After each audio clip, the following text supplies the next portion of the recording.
আমরা অঙ্গীকারবদ্ধ যে এই দেশে আমরা কুরআন ও সুন্নাহর বাইরে কোনো আইন আমরা করতে দেব না। আমরা গর্বিত যে আমি একজন মুসলমান। প্রিয় ভাইয়েরা, ঠাকুরগাঁয়ে আমি আপনাদের পরিচিত লোক।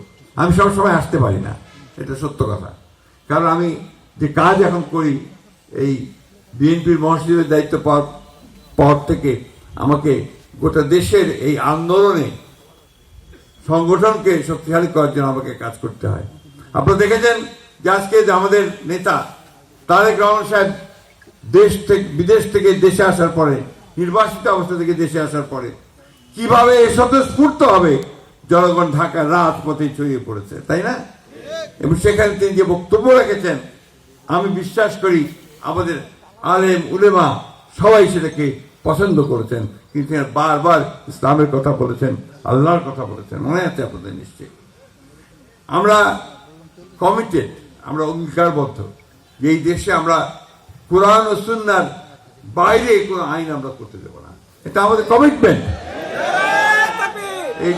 এই কমিটমেন্ট আমরা সবসময় করে এসেছি। আমি যখন আপনার চরমনায় পীর সাহেবের সঙ্গে বসেছিলাম, আপনাদের হয়তো অনেকের মনে থাকতে পারে, সেখানে যে 10টা বিষয় আমরা একমত হই, তার মধ্যে এই একটা বিষয় ছিল, এটা অনেকে মনে থাকতে পারে। সুতরাং এই কথা যারা ছড়ায়, অনেকেই আপনার একটা বিভ্রান্তি সৃষ্টি করার জন্য বলে আমরা নাকি কুরআন ও সুন্নাহর আইন চাই না। নাউজুবিল্লাহ।